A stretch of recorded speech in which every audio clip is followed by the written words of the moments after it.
Ce qui me pousse à faire cette émission aujourd'hui sur le pétrole, ou bien l'éventuel pétrole du Mali et le pétrole du Niger, c'est simplement parce que ces temps-ci, je vois que beaucoup de gens sont en train de faire une comparaison entre le Mali et le Niger par rapport au pétrole.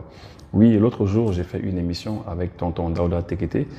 Et cette émission, à la suite de cela, beaucoup de gens ont fait la comparaison entre le Niger et le Mali. Et beaucoup de gens ont dit, mais écoutez, pourquoi est-ce que le Mali aussi n'exploite pas son pétrole comme le Niger est en train de le faire?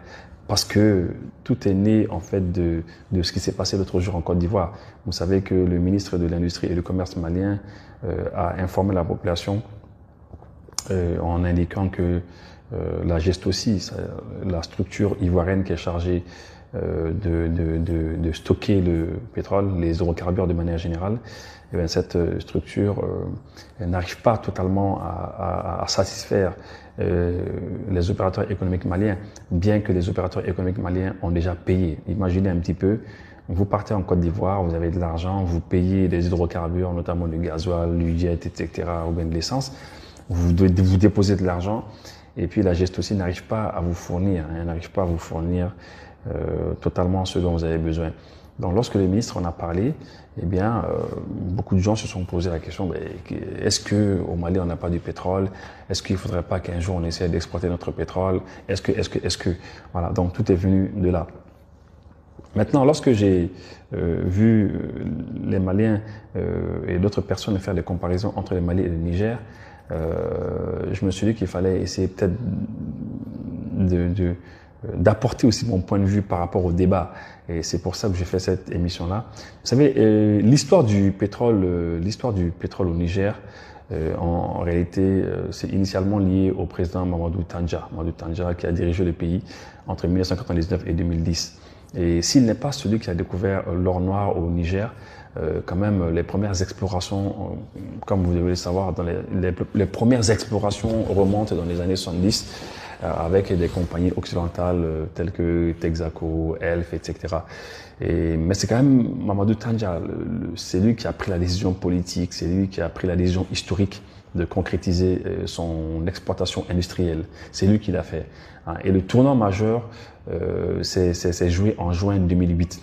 En juin 2008, face à des partenaires occidentaux qui étaient frileux ou jugeant les conditions financières trop complexes, Mamadou Tandja a eu l'idée de génie. Il a opéré un virage stratégique vers Pékin, vers la Chine. Et ça, c'était en 2008. Et son gouvernement a signé un accord historique de partage de production avec la CNPC. C'est la China National Petroleum Corporation pour l'exploitation du bloc d'Agadem, dans la région de Difa. Voilà. Et cet accord reposait sur un triptyque ambitieux. D'abord, il y avait l'extraction du brut à Agadem, il y avait les transports via un premier pipeline domestique, parce qu'il y a des pipelines internationaux de pays en pays, mais il y en a qui sont domestiques aussi. Et il y a le raffinage local avec la construction de la SORAS, la société de raffinage de Zender, afin que le Niger ne soit pas qu'un simple pays qui va juste exporter son brut. Voilà, donc il fallait faire une raffinerie à Zender. Voilà. Et là, Mamadou Tandja, il tenait tellement à ce projet qu'il avait fait l'un de ses plus grands chantiers nationaux. Il tenait vraiment à cela. Et ironie de l'histoire, il a été renversé par un coup d'État en février 2010. Il n'a pas pu l'inaugurer, il n'a pas pu faire l'inauguration. 2010, on lui a fait un coup d'État et c'est en 2011 maintenant que son successeur a inauguré, Mahamadou Issoufou a inauguré le travail qu'il avait fait. Les vannes de la raffinerie de Zender ont été officiellement étaient ouvertes à la fin de l'année 2011 sous la présence de Mahamadou Issoufou qui a poursuivi l'œuvre entamée de Mamadou Tandja, vous voyez. Et voilà, monsieur Tandja, il a été visionnaire et c'est lui qui a fait cela. Et comme par hasard, on lui fait un coup d'État.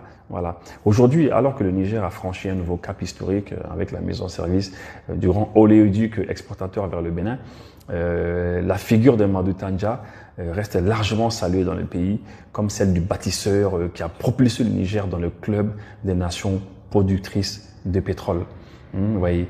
Et après, maintenant, évidemment, il faut qu'on vous dise comment est-ce que ça s'est passé, financièrement, ce qui s'est passé. Pour obtenir ce projet colossal en 2008, sous la présidence de Mamadou Tandja, les Chinois de la CNPC ont mis sur la table un investissement global initial estimé à 5-6 milliards de dollars. Ah oui, là on parle en termes de milliards de dollars, 5 à 6 milliards de dollars. Et si on convertit cette somme-là en monnaie locale, voilà, en prenant en compte le taux de change de l'époque, c'était presque dans les 2500 à 2500, presque 3000 milliards de francs CFA. Vous voyez. Donc, imaginez un 2500, 3000 milliards de francs CFA, ça fait énormément ça fait beaucoup d'argent. Et c'était vraiment l'un des plus gros investissements jamais réalisés au Niger. En tout cas, c'est le président Tandja qui a eu l'audace et il a eu la vision. C'est ce que je dis souvent. Quand vous demandez les services chinois, il faut leur demander de faire l'impossible. C'est ça. Donc, dans le détail, cet argent n'a pas été versé en une seule fois, comme certains peuvent le penser. Non, mais c'est progressivement qu'ils ont versé cela. Il y a eu la phase 1, phase 2, il y a eu plusieurs phases. D'abord, il y a eu le développement des champs pétroliers d'Agadem, forage, etc., avec des puits, installation d'extraction, etc. Environ 1,3 milliard de dollars ils ont mis dedans. Et la construction de la raffinerie, qui est très importante, bien sûr, de Soraz à Zender, de la Soraz à Zender, donc détenue à 60% par la CNPC, 40% par l'État. Je ne sais pas maintenant, en 2026, s'il y a eu un changement, mais quand même, les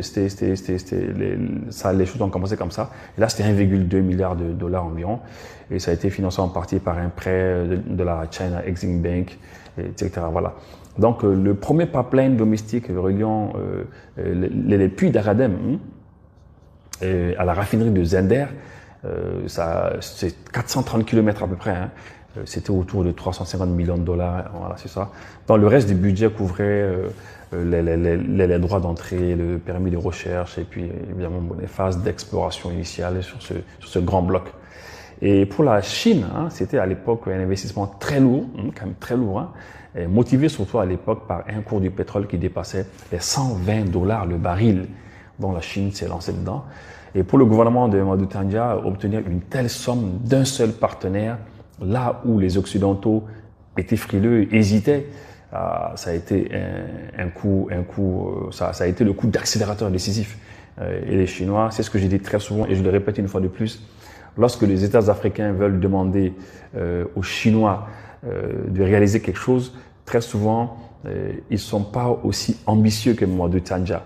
Et moi, je le dis, à chaque fois, je le dis lors de mes émissions, j'ai dit, écoutez, la Chine en 2018, si je me rappelle bien, avant le Covid, la Chine a fait, on va dire, ils ont fait quoi? Ils ont fait une gare. Ils ont fait une gare, je crois, c'est en 9 jours. Ils ont fait une gare en 9 jours, là. Je me rappelle pas très bien, mais c'est juste en quelques jours. C'est en 9 jours, ils ont fait une gare. Après, pendant la période Covid, ils ont fait quoi? Ils ont fait 2 hôpitaux. Il y en a un qu'ils ont fait, je sais pas, je crois en 10 jours. Le deuxième hôpital, ils l'ont fait, je crois, en 12 jours. Ben, imaginez un petit peu, des gens qui te font des gares. C'est vrai qu'ils ont assemblé, tout était déjà pré-assemblé, etc. Mais quand même, ils l'ont fait. Ils l'ont fait. Ce sont ces 2 événements dans le monde qui ont fait que les gens se disent, mais les Chinois, mais ils sont incroyables, ils sont speed. C'est pour ça qu'on les appelle China Speed. La Chine, elle va vite. Donc, et très souvent, je le dis, je dis que en Afrique ici, lorsqu'on veut demander des choses aux Chinois, il faut leur demander l'impossible. Ne leur demandez pas des petits projets, n'allez pas vers les petits projets. Non, allez-y vers les grands projets. Par exemple, le Mali aujourd'hui est en train, avec la Chine, on est en train d'exploiter des mines de lithium. Mais c'est une occasion rêvée, c'est une occasion rêvée de demander à la Chine de mettre en place ici au Mali une usine d'assemblage, de montage de véhicules électriques.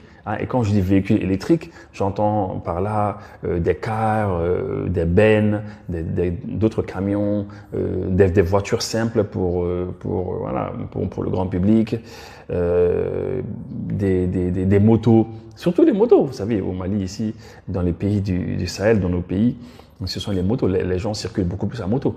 Donc, c'est des choses comme ça, à mon avis, qu'il faut demander à la Chine. Ça peut sembler incroyable, ça peut sembler être de la folie, ça peut sembler être impossible. Mais c'est ce qui est impossible qu'il faut demander aux Chinois. Quand vous leur demandez quelque chose qui est possible, ben, les